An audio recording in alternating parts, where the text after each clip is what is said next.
Kaya pasok din sila sa sinabi ng chapter 4 verse 1, after this. Pagkatapos mo ng tribulation, di ba? Okay lang ba magkakaroon ng salvation sa Israel? After ng Gentiles. After magkaroon ng rapture ng Gentiles. Pasok po ang time nila pagkatapos ng rapture. Meaning to say, meron pang isang linggong natitira para sa Israel. Tama po ba? Agree ba tayo na meron pang isang linggong natitira? Amen. Maliban na lang sa unawa natin, the last 70 years is 3.5 years. Meron po kasi ganun sa end time. Hindi ko lang alam kung ganun sila, pastor ko. 3.5 sila. No? Pero nirespeto natin yung kanilang unawa. Pero ang gusto ko sabihin, meron po natitira para sa Israel na 3.5 years or 1 week left, sinasabi nila. Importante, meron natitira. Pero pagkatapos po nung 70th week, at magaganap po sa mundong ito yung hatol ni Kristo, hatol ng Diyos, magkakaroon ng wrath of God. After ng wrath of God, saka mapupulfill ang Revelation 12. Woman na siya ay babaeng nakadaming araw. So, kailan po ba talaga ito ay mangyayari sa milenyo? Kailan madadamitan ng araw ng babaeng ito? Kapag sila ay nasa millennial glory. Natandaan niyo sinabi ng Panginoon Kristo kay Peter ata yun. Sabi niya, luluklok ka. Isa sa 12 parang pagkano ng pagkakabang ata nun, ano? Na ibig sabihin ng Israel, yung 12 apostles ay sinabihan ni Kristo na luluklok sila doon sa millennium para maghari. Maghahari sila in every 12 tribes of Israel. So, yun, mangyari yung fulfillment na ito sa millennium. Nakatamit na araw, ibig sabihin, na sila ay nasa kaluwalhatian. Na sila ay nasa katuwiran. Hallelujah. Okay, so, yung binabanggit pa dyan na sila ay nakatugtog sa ibabaw ng buwan. Historically, sa Israel, panahon ni Moses, meron silang tinanggap na law. Law of Moses. Itong law of Moses, ito rin po yung binabanggit na buwan sa Bible. Siya rin yung binabanggit na kautusan sa panahon ng lumang tipan. Ang kautusan ni Moses. Alam niyo ba, kahit na nang maputol, pagpasok ng church age, naputol ang Israel sa Panginoon in oracles of God. Oracles kasi sa kanila no, kautusan. Pag sila'y nakabalik ulit sa Panginoon, alam niyo bang ibabalik ulit ang kautusan sa kanila? Tama? Kaya nga pagdating ng 2 prophets, babasahin ulit nila yung kautusan ni Moses. At maghahandog pa rin sila. Maghahandog pa rin sila sa loob ng templo. Kakatay pa rin sila ng hayop, maghahandog pa rin sila doon. So, ibig, ibabalik ulit yung kautusan na yun sa kanila. Okay? Pagtapos ng hindi, pagpasok at umpisa ng 70th week of Daniel. Sa templong itinayo, sa panahon na ito, ang 3rd temple may tatayo, pagpasok ng 2 propeta, ang 2 propeta, tinuturuan ng 144,000, at sa loob ng panahon yan, binabasa ulit nila ang kautusan. Kaya nga sa panahon ng Israel, sa panahon yun, pagtapos nating mga hindi, pagtapos ng bride, babalikan nila ang kautusan. Kaya ang panahon ng Israel, sa panahon ng pag-aaral ng salita ng Diyos, wala na silang gaanong lalim dyan. Ang lalim ngayon. Ngayon ang lalim ng pag-aaral ng salita ng Diyos. Pero sa panahon ng Israel, sa pagtapos ng hindi, pag-rapture, pasok sa kanila siyempre, hindi na ganun kalalim ang pag-aaral. Ngayon, dito sa sinasabi ko, Revelation 12, na ang babaeng Israel na nakatungtong sa buwan, na ang sinasabi ko ay kautusan. Kakaiba ito pagdating ng millennium. Pagdating ng Israel ay sumisinat na parang araw, millennial glory, sabay nakatungtong siya sa buwan. Ibig sabihin, sa panahon, mga kapatid, ng millennial, it's 1,000 years, na kung saan sa Jerusalem, pinaka-centered mismo ang aral po nila doon ay magiging mas mahigpit kaysa law ng panahon ng Old Testament. Meaning to say, theocratic. What do you mean by theocratic? Ibig sabihin, ang Diyos mismo direkta siyang nagbibigay ng batas para sa Israel. Okay yan. The reign of the Lord Jesus Christ and His wife, holiness unto the Lord. Yan po yung sinasabi ko. Na ang nasa itaas po ng Star David, ang nakaluklok doon si Kristo bilang hari ng mga hari. Panginoon ng mga Panginoon. At yung mga nakapalibot na yan, yan po yung Jerusalem. And sa baba niya, yan ang Millennium Temple, yan ang Jerusalem time niya, yan ang Israel. Okay? So, andun yung mga talata, ang dami yan, hindi na natin siguro mababasa yun, patunay sa Millennium Citizen. Okay. Yung sinasabing meron siyang crown at sa corona niya ay may 12 stars. Dalawa po ang nire-represent nito. Sa panahon ng Old Testament, ang Israel ay may corona, ibig sabihin meron silang sa panahon ng Old Testament, hindi na pa naman king ang tawag doon. Ang tawag sa kanila ay patriarchs. Ilan niyo ba kung sino yung patriarch sa Old Testament? Kabisado, Joanna, kabisado mo yan? Yung mga patriarka sa Old Testament? Yung 12 tribes? Ha? Sino? Ruben, Leon, Levi, Judah, Isakar, Zabulon, Benjamin, Dan, Neftali, tapos Asher, Gad, Asher. Ayan. So, 12 tribes. Sila yung patriarka na nire-represent ng Old Testament. So, yun yung Israel. Ngayon, panahon ng New Testament, yung unang bahagi, hindi ba? Pure Israel. Sino yun? Yung tinawag ni Kristo, 12 apostle. Sila yung hiwaga sa loob ng 12 crowns. 12 stars. So, all in all, 12 sa lumang tipan, 12 sa bagong tipan, magiging 24. Kailan? Pagdating sa millennium. Can you say praise the Lord? Praise the Lord. Nasundan niyo ba? May sense ko sa inyo? Okay. Ngayon, itawid natin sa verse 2. And she being with a child cried travailing in birth and pain to be delivered. So, itong verse 2 na sinasabi ni John, na sinabi ko sa chapter 4 verse 1, hereafter, ibig sabihin future event yan. Alam natin na ang babaeng tinutukoy ang Israel, at dito sa verse 2, yung batang isisilang ay walang iba kundi si Jesus Christ. Yes, na-fulfill yan sa Israel. Nagkaroon po ng paghihirap ang Israel nang isinilang si Kristo. Tama ba? Nagkaroon sila ng paghihirap bago lumitaw si Kristo. May remaining in pain sa Israel before Jesus Christ was birthed. Di ba? Marami silang dinaanan sa kamay ng Roman Empire. Bago pa yun, Babylonian, Greco-Macedonian. Tapos huli, Roman Empire, bago naisilang si Kristo. Ngayon, alam na natin yung story niyan eh. Pero sa fulfillment na ito, sino yung babae ngayon? At alam natin na Israel. Sino yung batang isisilang? Sa future, sa panahon ng tribulation period before the millennium. Before the millennium, I'm talking about before. After ng Gentiles, papasok sila ulit.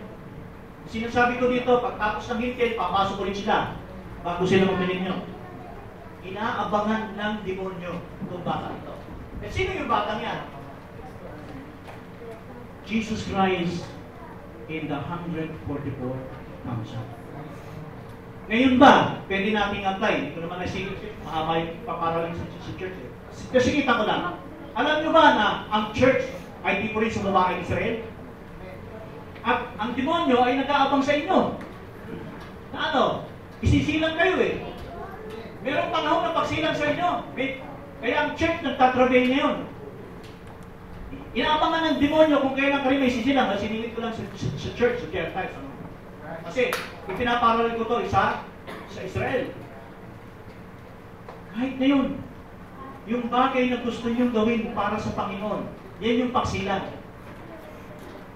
Inaabangan ng demonyo yan. Sabi, hinahadlangan niya yun. Yung bagay na pwedeng mangyari sa inyo ngayon para sa Panginoon ay inaabangan din ng demonyo. Tulad sa Israel. Okay? Balikan ko Israel. Sabi ko kanina, si Jesus Christ, nasa loob siya ng 144,000. Inaabangan ng pagsilang nila. Kailan ba yung pagsilang nila? Finally. Yung glorification nila. Tulad din ng church, may glorification tayo. Yun din ang pagsilang natin. Yun yung pagsilang sa atin kay Kristo. Yung pagkakaroon ng glorified body. Yan din ang inaabangan sa atin. Sa Israel, same. Kapag sumilang sila in glorified body, inaabangan din sila ng Diablo. Yung pag-abang ng Diablo sa kanila ay persecution. Kaya din sa panahon natin. Napapagpantay ko, no? Persecution din. Pinipersecute din ng Gentile, pinipersecute din sila. Yan yung pag-aabang nila. Agree ba kayo na dito sa chapter 12, siguro medyo konti na kayo oras ko. 1 minute na lang. Di ba rin? Daanin na lang ninyo sa tanong mamaya. Pero huli ko sasabihin to. Hirap ko lang. Yung babae Israel, yung nadadagta ng araw, that is millennial glory. Yung tinutungtungan nilang buwan ay kautusan, that is theocratic. Yung crowns, meaning ay kingdom, na magre-reign po sila.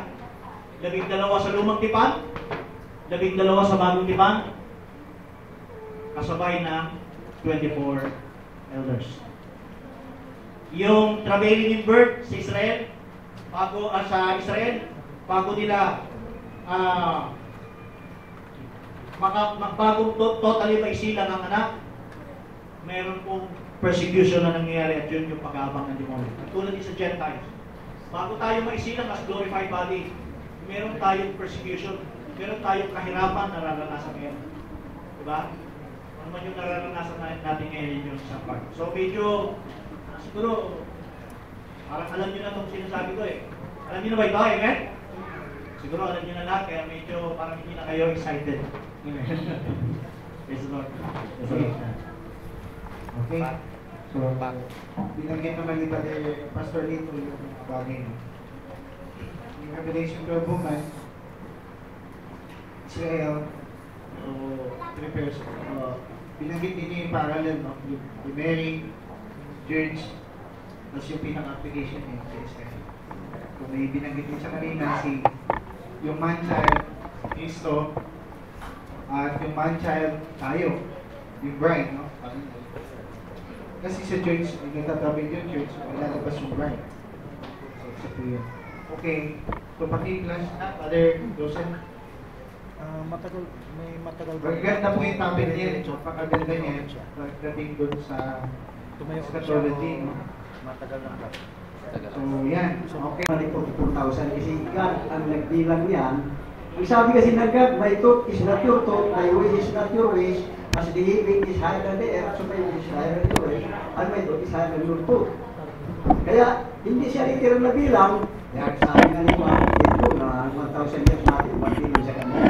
Kaya hindi siya literal na bilang, at saka yung hindi rin siya literal na umawiyo. Kung ating basahin talaga, ang umawiyo na yun, pag hindi na sila ang bayan ng God sa ating panahon.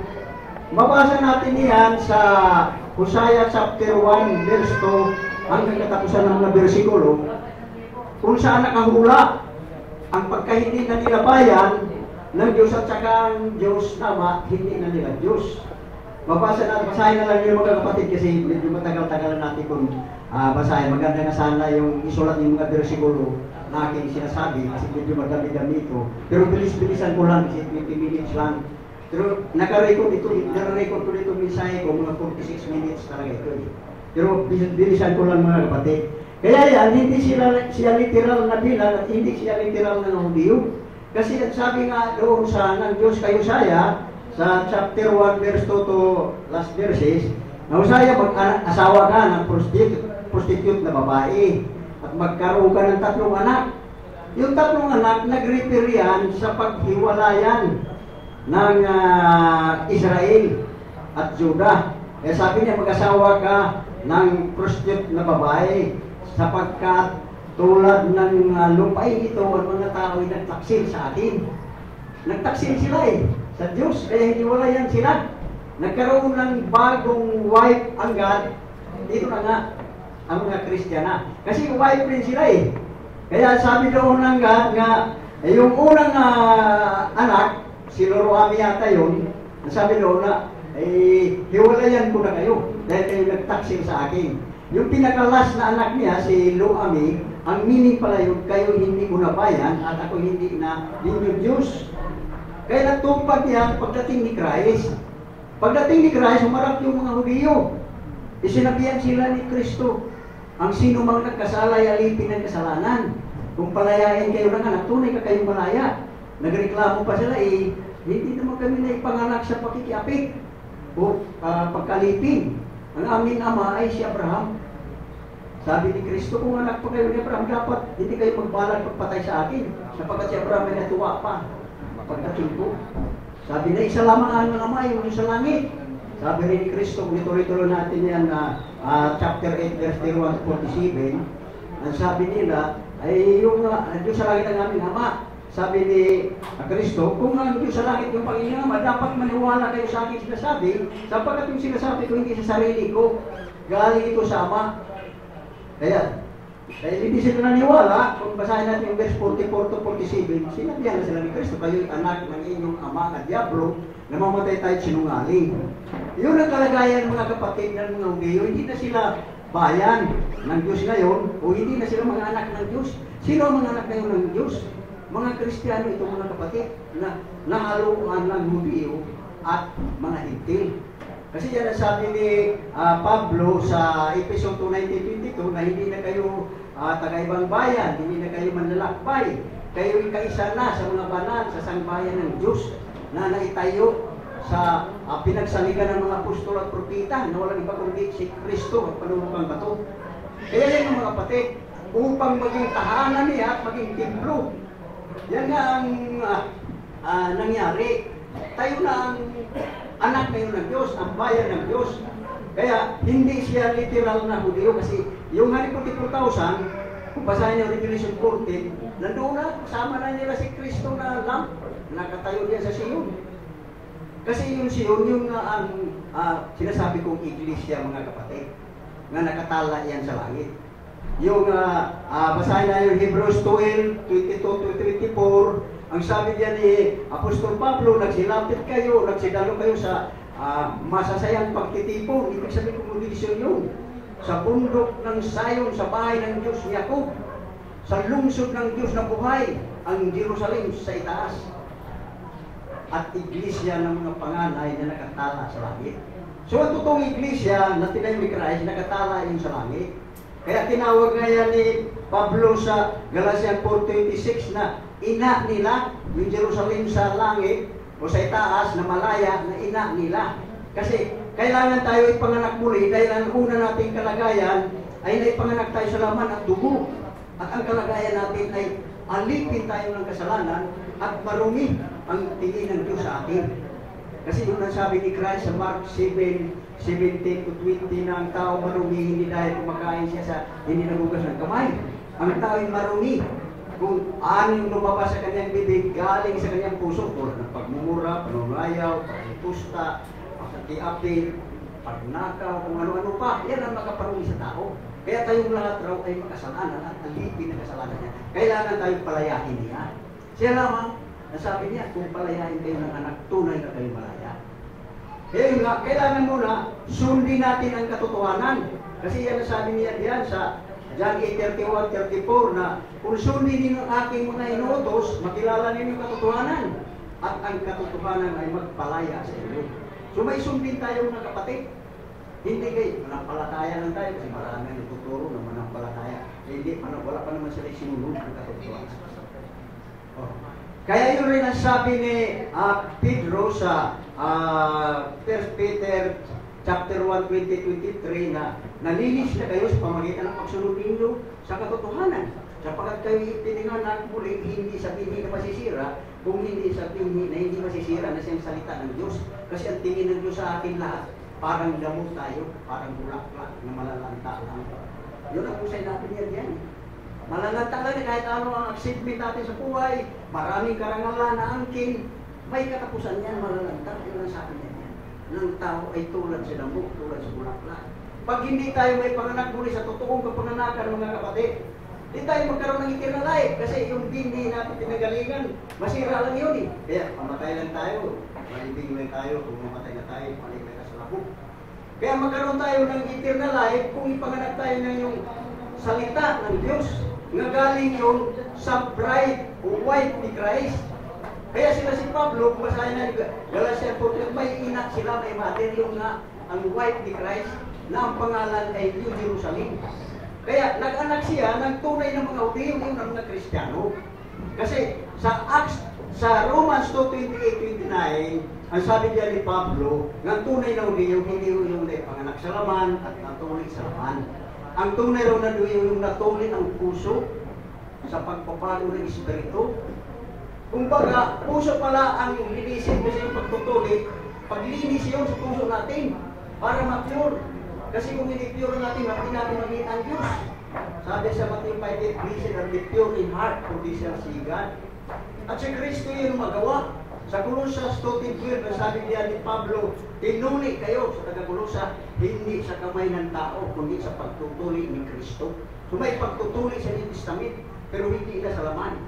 Kasi ang mga Hudyo, wala panganak lamang sa laman, ay nagbubulaan na lamang silang mga Hudyo, nagsamba sila sa sinagoga ni Satanas. Mabasa natin yun sa Revelation 2:9. Kasi ang mga nila ay diablo na kaya ang sinasamba nila ngayon, sinagoga pala yan ni Satanas. Yung mabasa natin yun sa yung church ng Smyrna yata yan. Yung sila nagsamba sila sa mga Hudyo, sila nagpaka-Hudyo pero nagpapanggap lang. Ang tunay na Hudyo tayo raw, yung natuloy ang puso, hindi na sa laman, nalinis. Yan ang sinabing tunay na Hudyo. Kaya hindi siya literal na mga Hudyo na 44,000. Ang hindi literal na bilang. Ngayon yung New Jerusalem, yan naman ang tinatawag na bride ni Christ yun. Kasi iyan ang i-present sa kanya, pagbalik niya. Yan ang sabi ni Pablo sa 2 Corinthians 11. Basahin na lang niyo yan na sabi niya, "Nagkaroon ako ng makadiyos na panibubo sa inyo sapagkat ipinangako ko kayong ipaasawa sa isang lalaki na walang iba kundi si Kristo na parang babaeng malinis o babae na babae." Mga Kristiyano yun. Kaya yung New Jerusalem hindi siya literal na bayan, kundi iyan ang mga Kristiyano na ipaasawa kay Kristo na walang dungis, walang kulubot. Ating mabasa sa Efeso 5:25-27 na i-present kay Christ na walay kulubot, walang dungis. Kaya nga may 44,000, kung masahin mo yung 14, wala sila yung counting dungis, walay, hindi nagsinungaling, hindi nadumihan ng babae. Bakit? Kasi nakita nila yung si Kristo nga na binihis ng church. Mabasa natin yan sa Galatia 3:26-29 kung saan sinabi niya na kayong lahat ay mga anak ng Diyos sa pamagitan ng inyong panampalataya sapagkat kayong lahat na nabautismuhan ni Kristo yung nagbihis ng Kristo. Na yung righteousness pala ni Christ at saka yung hulinis ang binihis natin. Mabasa natin yung sa hula ng Isaiah 61:10. Sa Isaiah 61:10 sinabi diyan ng mananampalataya, "Nagalak ang puso ko sapagkat binisan ako ng aking Diyos ng kamit ng kaligtasan at binalutan ako niya ng balabal ng katuwiran." Kaya sa Revelation 19, verse 5-9, sabi doon nga na nakaredy na raw yung bride o wife na nabisan ng white raiment. Pwede ba basahin natin sandali yun? Basahin muna natin yung chapter 5. Brad, pwede ba pakibasa na lang? Revelation chapter 19, verse 5-9. Oh, verse 5-9. Yan. Revelation. Kahit sa versipin na lang,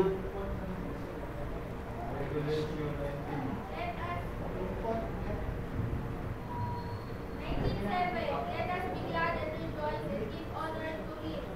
For the marriage of the Lamb is come, and his wife hath made herself ready. so, siya nakabihis siya. Sa King James Version, sinasabi niya na yung white raiment na binihis niya, righteousness of the saints raw yun. Si Kristo yan, na ating binihis. Kaya natupad na yung natagagalas siya, sa tamang bautismo rin yan, kasi kung ang ating pagbautismo, buhos lang, o wisip, eh, di rin natin mabihis si Kristo. At kailangan lubog ang bautismo. Sambitin yung pangalan ng Ama, ng Anak, ng Santo, kasi yan ang utos ni Christ, na sino mang manampalataya, bautismoan sila sa pangalan ng Ama, ng Anak, ng Santo. Ang Ama may pangalan. Kailangan alamin ng mga ngaral. Hindi lang gayahin yung utos ni Christ, kasi ako marami kong ginabautismoan sa Baptist, Church of Christ, sa pangalan ng Ama, ng Anak, ng Santo, kasi hindi nila alam anong pangalan ng Ama. Pero ang Ama may pangalan, yung nasabi ni Christ, na sino mang magtatagumpay sa Revelation 3:12, isulat ko sa kanyang loob, pangalan ng aking Ama. Ang pangalan ng bayan ng Diyos, bagong Jerusalem, at saka yung bagong niyang pangalan. Kaya, sabi ni Pablo, in everything you do, you must do it in the name of Jesus Christ. Kasi yan rin ang sagot ni Pedro sa araw ng Pentecostes. Yung nagtanong na, what shall we do, sir? Kasi yung aming palang pinapako sa krus, yung pala aming Isaya, yung aming pinapako. Hindi kasi nila alam yun. Pero sa araw ng Pentecostes, nalalaman nila. Kasi sabi ni Christ, na itong ni Pedro, na itong Jesus na yung pinapako sa krus, ay ginawa ng Panginoon at Kristo. Kaya napagabag ang mga puso nila. Ang sagot ni Pedro, magsisi kayo magpapautismo sa pangalan ni Jesucristo upang patawarin yung kasalanan, matanggap yung alunan ng Santo. Kaya yung pangalan ni Jesus Christ, pangalan pa rin yun ng anak na binigay sa anak ng Ama. Yun ang sabi ni Pablo sa Pilipos 2:5 patuloy na binigyan siya ng pangalan na higit pa sa lahat ng mga pangalan. Pero sa Kristo na anak magbago, yun ang sabi niya nga sa Revelation 3:12. Eh, mayroon namang Jesus Christ na si Mr. Dito niya forever. Sino yun? Ang Ama yun. Na hindi magbabago. Kaya sabi ni Christ sa Hebrews 12:30, I declare your name in the midst of my brethren. Kaya sabi niya, I and my Father are one. Sa pangalan ng mga kapatid. Tsaka sa kawain, sa Ebanghelyo. Pero magkaiba yung kalagayan nila patay. Hindi sila wanis. Kasi si Christ ngayon, di na high priest lang. Nakaupo siya ngayon sa kalanang kataas-taasan bilang high priest. High priest natin yun siya. Kasi tayo ang mga royal priest. Kapalit ito ng Aaronic at Levite priest sa Old Testament. Kaya tayo kailangan magbihis. Hindi na literal na damit ng priesthood garment, yung righteousness at holiness ni Christ. Kasi di tayo makapasok sa kaharian ng Diyos kung hindi tayo magkaroon ng righteousness na higit pa sa mga parsiyo. Yung sabi niya sa Matthew 5:20. Na maliban kung ang inyong ay makahigit sa mga escriba at mga parisiyo, di kayo makapasok sa karya ng Diyos. Di naman natin yung malampasan yung righteous ng mga parisiyo. Kasi yung righteous ng mga parisiyo, yun, sila mismo hindi rin makapasok. Si Christ lang yung nakahigit. Kaya dahil sa habag ito ng Diyos sa Titus 3:5, binigay siya na ating righteousness, ating holiness, ating kaligtasan para makapasok tayo doon at makita ang Diyos. Kasi, kaunti na lang. Kung hindi na tayo banal, sabi sa Hebrews 12:14, hindi natin makita ang Diyos. Kaya kailangan may kabanalan tayo, may katuwiran, na higit pa sa mga parisiyo, na dahil ito sa habag ng Diyos, ay binigay sa atin, dahil sa kanyang habag. Kaya ang ating gagawin, manampalataya tayo at itama yung bautismo. Kasi kung hindi matama, yan ating perfect. Pag maliit lang na mali, may parusa na. Kaya yung doon na sila sa ilang, yung sabi ng Diyos sa isang tao na sa mga Hudyo, walay lalapit, walay hawak sa arka. Malapit ang mabuwal yung arka. Nahawakan niya, pero puro siya mabuting. Sakitin yung karuay na nagdala sa arka na hindi mabuwal. Namatay yun. Kaya si Saul, inutusan rin ng Diyos.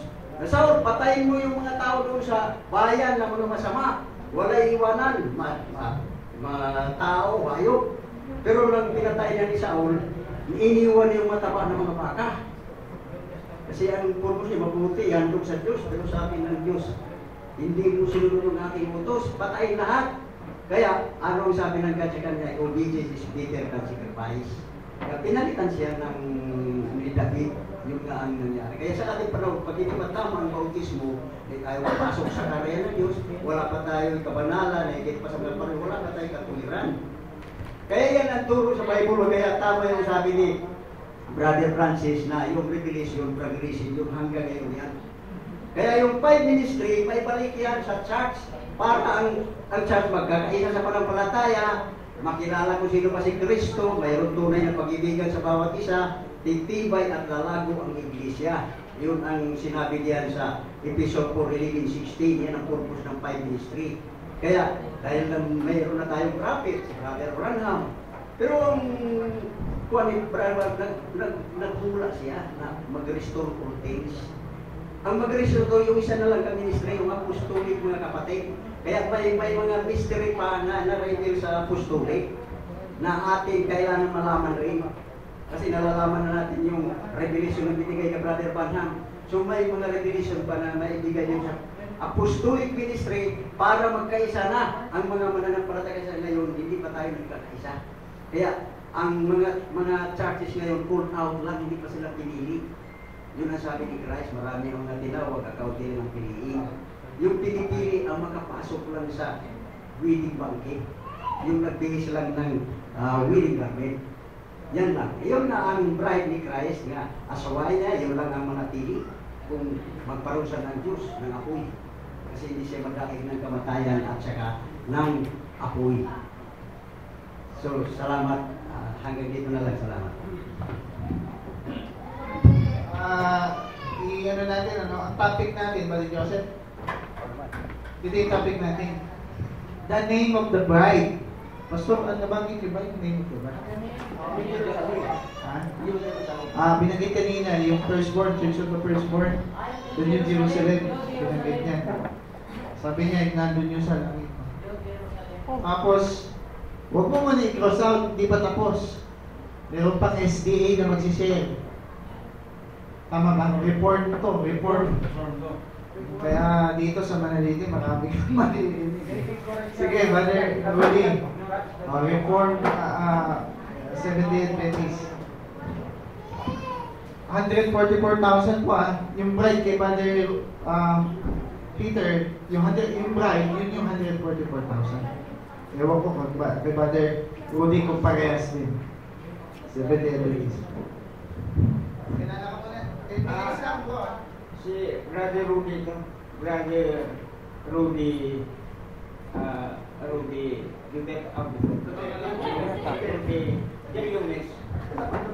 Reform ako. Nagkataon lang na pareho kami pangalan ng presidente. Yung Paladaw lang. Rudy. At saka yung kagwapo lang siguro. Hindi naman totoo yan. Kamaniwala kayo. Ang kagandahan, saka yun lang naglakad kami, nagbanggit kami ng tinatawag na Fourth Watch. Itong tinawag ni Kristo na hindi, walang trabaho. Binigyan sila ng trabaho. Pero apat na hugna, apat na grupo ito. Pastor, ang topic natin the name of the bride, the 144,000. Yes. Okay. Related ito. Okay, sige. Sorry. Now, ang sabi ko, kagandaan, i-explain ni Brother Lito na nung mag-alas 5 na, nagtawag ulit. Ibig sabihin, isang oras na lang, tapos na. So, ang istorya dito, sa Matthew 20, ito ay para sa ating kapanahunan. Tayo ay laborer ngayon na binabanggit nila na bride. Hindi ibig sabihin na hindi magkapatos-patos yan. Ang huling laborer na may nagawa ngayon na mga reliyon na pangalan nila maganda. Yung tinatawag fourth watch. Pero hindi nila na laman kung anong fourth watch. Una siyang bibigyan ng sweldo. Hindi ba? Ang istorya, kung maalala nyo, tawagin ninyo, sabi niya, ang una ba, brother? Pastor? Hindi. Yung huli. Tayo ang tawagin. Which is tinatawag 144,000. Yan ang totoo, hindi na nakadating sa isip mo. So ngayon, dahil magkasundo tayo, dito ngayon madagdagan ang aral mo at saka ako rin madagdagan din yung giving, give and take ang kailangan ngayon. Huwag mong sabihin na ang salita ng kapwa mo ay wala ng halaga. Hindi. Mayroon na. Ang kaso, makasalanan pa rin tayo dahil kulang yan, pastor, ang alam mo. So sabi ni Kristo, nagkasala kayo dahil kulang kayo. Di ba? So therefore, mag-ingat ka na akala mo ay tama ka na. Naalala ko si Pastor Danny. Sa tagal namin na usapan, sabi niya, brother, ako hindi na ako magpasakop sa 144,000. Kasi doon na lang ako sa iso. Hindi na naintindihan, sabi ko, peryodo yan. Hindi ka pwede na ikaw ay sa Laodicean period, babalik ka doon sa Episo. Anong panahon pasto ng Episo? 34 AD to 96 AD. So, kagaya, nabuhay ka ngayon, katulad natin. Doon ka magpasakop? Hindi. Iba ang liwanag niya sa kanila. Kung baga sa 7 kandilaryo, di ba ito yun, brother? Itong kandilaryo. Ang bawat kandilaryo may liwanag. Kung doon ka lang sa Episo, isang kandilaryo lang. Ang ibig sabihin, isang liwanag lang. Pero dito sa 7, sakop mo na ang revelasyon. Kasi ang revelasyon, nung panahon ng Episo, sinusulat pa lang. Kahit si Luther, hindi nakakaintindi ng revelasyon. Hindi para sa kanya. Kahit tinatawag yan na Epes, Apocalypse. Ano? Apocalypse. Means close book. Hindi. Ang revelation means open. Pero ang unang pangalan yan, close book. Parang Apocalypse. Pagbubukas. Hindi, sirado pa sa kanila. Pero hindi natin naintindihan. Pero ngayon, ang ating buhay, ang ating panahon dito sa Apocalypse. Hindi alam nila. So therefore, sabi ko, dato na magkalimatan na lang tayo, di tayo magkakaintindihan yan. Hindi ko naintindihan ang ano mo. At totoo nga. Pabaya, okay. Sama kumaya na. Ngayon, yan lang. Ang akin medyo maiksi na, baka gusto ko lang itintuin ito. Kanina, hindi naman bangkit ang time. Ngayon pinabangkit na. Alam mo, basta katotohanan, walang nagkagusto sa katotohanan. Dahil ang katotohanan, masakit sa hindi ka makaupo. Yung 1 Corinto, 1 Timoteo, ang isang tao naman, parang na sigahan ng tuwit, hindi na makaupo yan. Dahil nagmamadali, basta katotohanan. Pero kung hindi katotohanan, tinatawag smooth message. Ang smooth message, kahit 6 na buwan pa, pwede ka makapakinig. Pero ang mensahe ni Kristo nga, it is a rough message. Pag salita ni Kristo, binato ka agad. Dahil hindi nagustuhan nila ang katotohanan. Ganon din sa atin ngayon. Yung espiritu na noon, at saka yung espiritu ni Satanas, ganon pa rin. Tingnan mong inbanggit ang predestination na tayo ay tinawag na mula-mula. Ang naaalala ko sa Biblia, yung tinawag na mula-mula, si Cyrus, na sa panahon ng Alexander the Great, sila ang nagkaaway. Cyrus yung tawag na Persian na kinalaban ni Alexander the Great. Yun ang nabanggit. Kasi ang Diyos kung ang kanyang katawan ay hindi na niya kailangan dahil wala, yung kung sa babae, paano yun? Corrupted na, babae. Yung tawag yun. Patutot. Tagalog daw, patutot. Ang pitong babae sa Isaias, binanggit ni Pastor, yung Isaias 4, sabi ng pitong babae sa kay Kristo. Kasi Isaias, ang talking always Jesus Christ. Hindi ba? Binanggit niya ang 14 at sa kanil Isaias na it was Jesus Christ. So he is prophesying Christ. And also in chapter 4, na he is also prophesying the 7 churches na the most interested sana sa atin pero hindi tayo mapalagay. Gusto ninyo paalisin para kung sa panahon ni Kristo, batuhin ninyo ako. Tama yun. Ito na ang problema. Wala akong inakita na pulpito na natapos ko. Binababa ko, brother. Grabe. So sa panahon ni Kristo, binanggit mo ang righteousness by faith. Na pagharap natin sa korte ng judgment seat, kung ang Diyos na Ama ang maghukom sa atin, na kagaya ko din pababa sa tutang loob ko. Naramdaman kaya ng Diyos na Ama ang kahirapan ko na natamo ngayon? Hindi. Ngunit sa Mateo, sa Juan 5:26, ang sinabi doon, it was Christ, our advocate. Kasi si Kristo, naramdaman niya ang kalooban mo, ang kamatayan mo, na-experience niya. Ang Diyos, Ama na hindi. Pero sabihin nila, isa lang daw ang Diyos. Ang persona, hindi. Tatlo. Kung ang kabayaran ng ating kasalanan, brother, yung kasalanan mo, yung kabayaran niya, kamatayan. Kung ikaw ang mamatay, hindi ka na mabuhay ulit.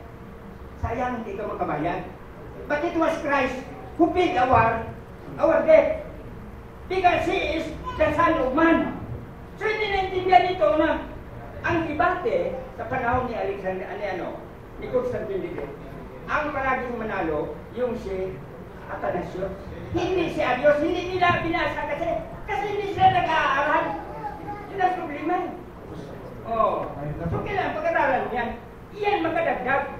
Kasi sabi ng Revelation 19:10, ang pagsunod kay Kristo, it was means the spirit of prophecy.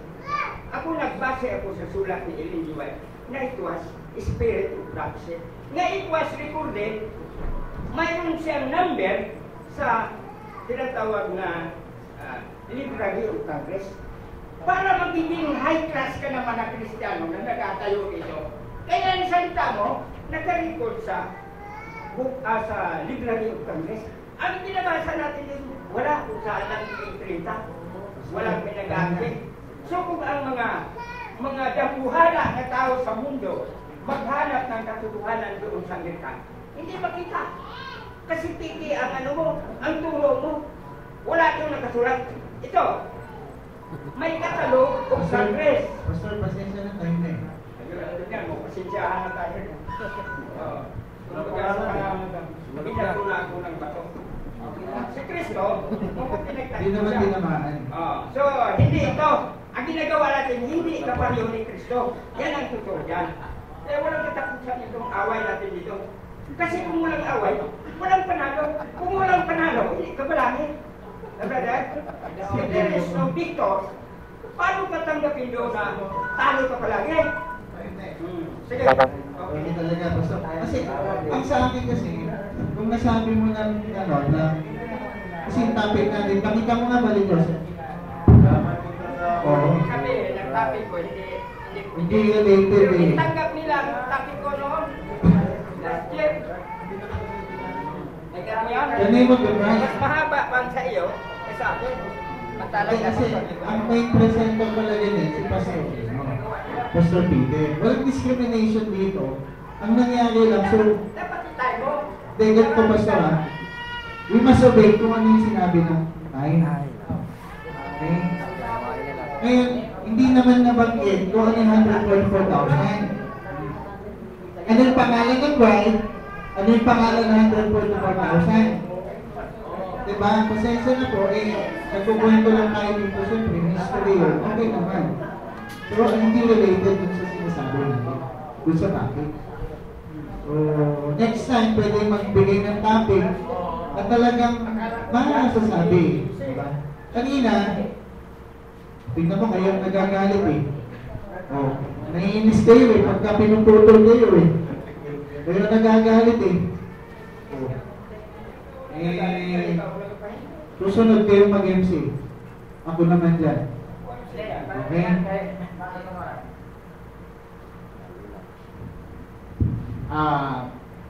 Di ba nag-aaral naman tayo dito? Bawat isa binibigyan tayo ng time. Hindi may MC tayo para may ayos natin yung time. Kasi may susunod pa tayo ng mga presentation. Di ba? So, ang topic is specific. Pag once na may topic ka na specific, ipakita mo agad kung ano yung presentation mo about doon sa topic para maintindihan yung mga topic. Ano yan? The name of the bride, 144,000. Yun ang topic. Yan ang topic. So, ipakita mo ano yung pangalan ng bride.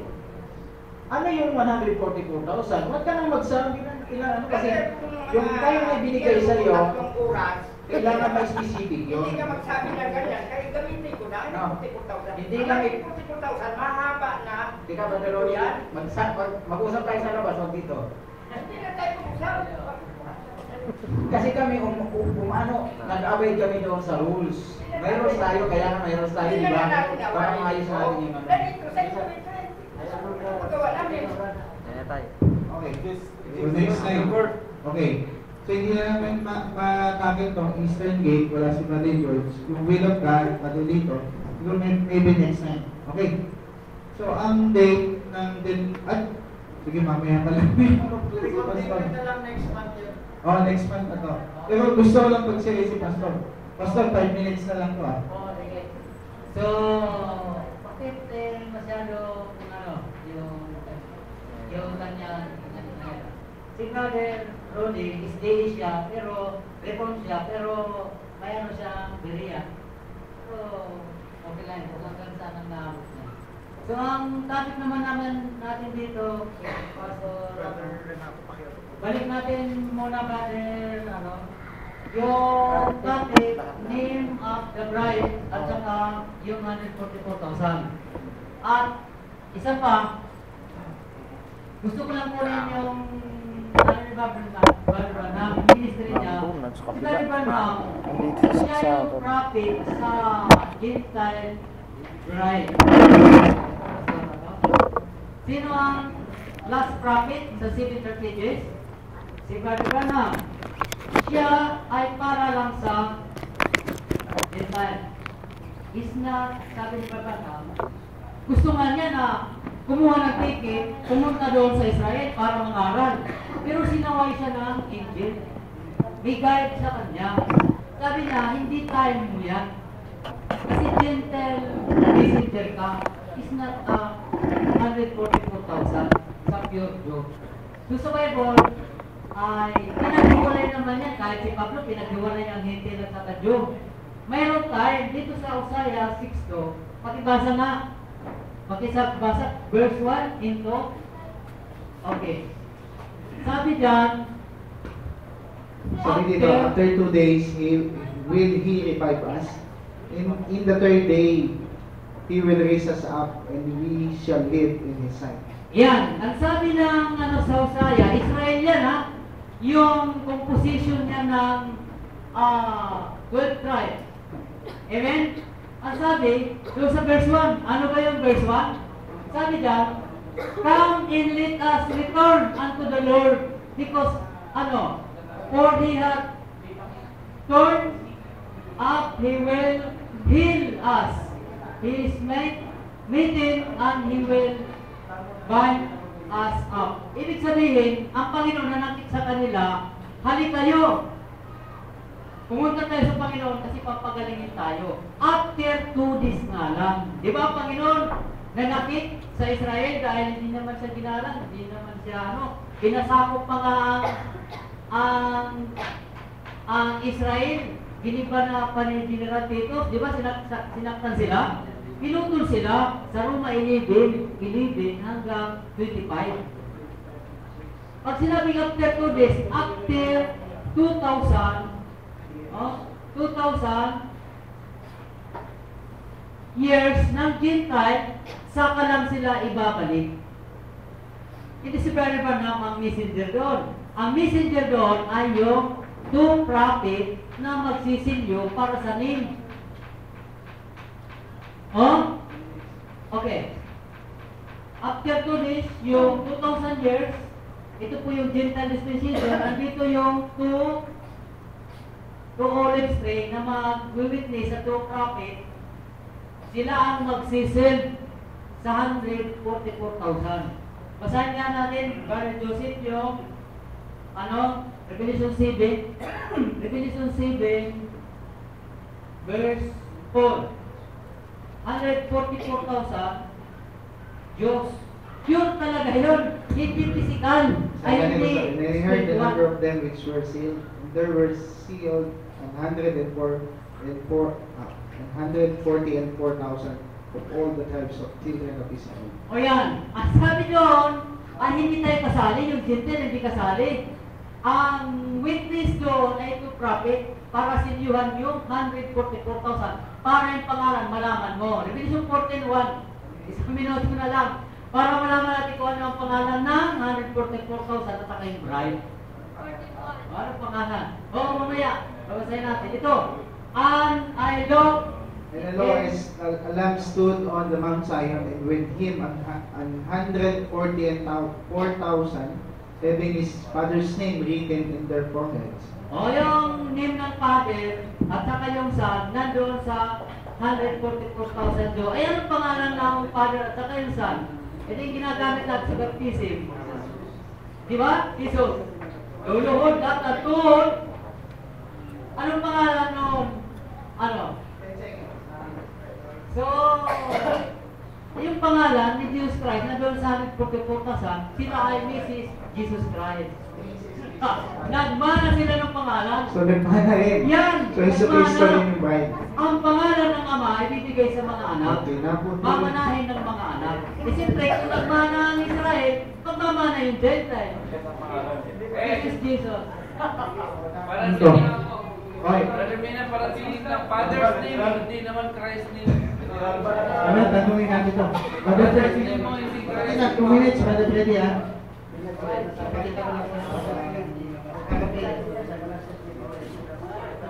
Hallelujah. Kasi mabilis lang ito. Ang topic is the bride. Name of the bride. Revelation chapter 2 verse 17. Gusto ko lang i-photo. Nireveal sa akin. Pakita natin yung name of the bride. Revelation chapter 2 verse 17. Brother Freddy, hindi yata name of a bride, name of 144,000. Kasama na kasi name of the bride ay 144,000.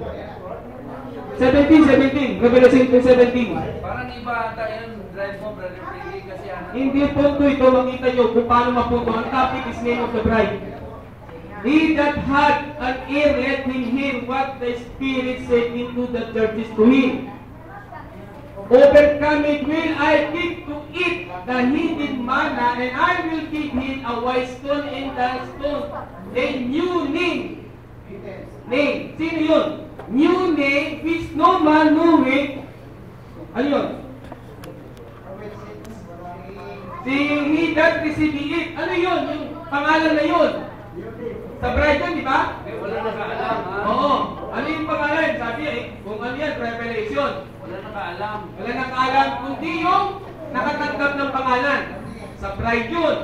Ano naman yung 144,000? Yung sinabi ni Pastor Romeo in Revelation chapter 14. Ito naman ang name. Yung mga 144,000. Oh, Revelation chapter 14. Yun ang tumbok, di ba? Tumbugin natin kagad para mabilis. And I look and hear, and lo and lamb stand in the mount of Zion, and with him 144,000, having his father's name written their forehead. O di ba yung name nakasulat sa kanilang loob?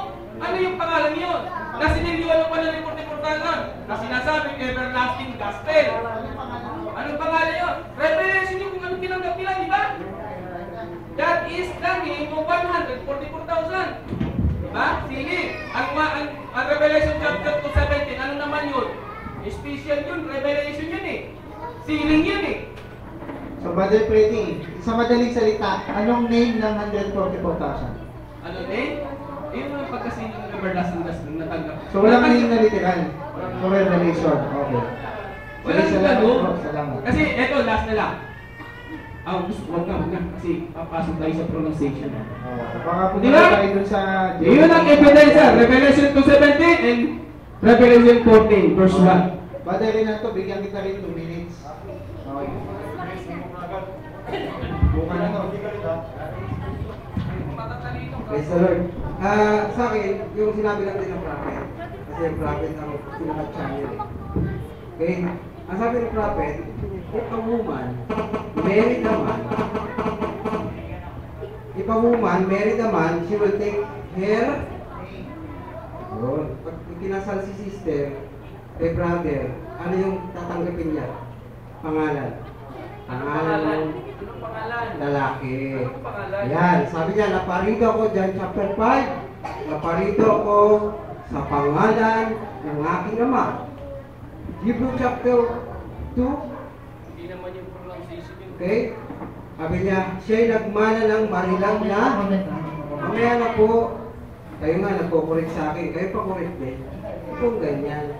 So, dito, lahat po tayo dito pantay-pantay. So, ano po? Okay, si Kristo nagmana ng marilag na pangalan. Ibinigay ng Ama sa Kanya yan. Yung pangalan na yan, ibinigay sa Kanya. Okay? At yung pangalan na yan na ibinigay sa anak, ibinigay din po sa atin yan, sa church. Okay? Kaya nga, if a woman, church, married a man, groom, bride, groom, she will take the name of the husband. Kaya nga, nung ikinasal sila, sabi ng pare, you kiss the bride. So, ang tumbok na sagot ni Mother Renato, the name of the bride is me. The name of what? Nung asawa niya. Diba? Kasi naman eh. So, agree din ako doon. Agree din naman ako sa sinabi ni Mother. Okay, so, punta na tayo doon sa mga topic na isasuggest ninyo. Okay po ba? Father Rudy, last time, nagbigay ka ng isi-share pero hindi ka pumunta dito. Naalala ko yun. Bibigyan ka sana namin ng malaking time pero hindi ka pumunta eh.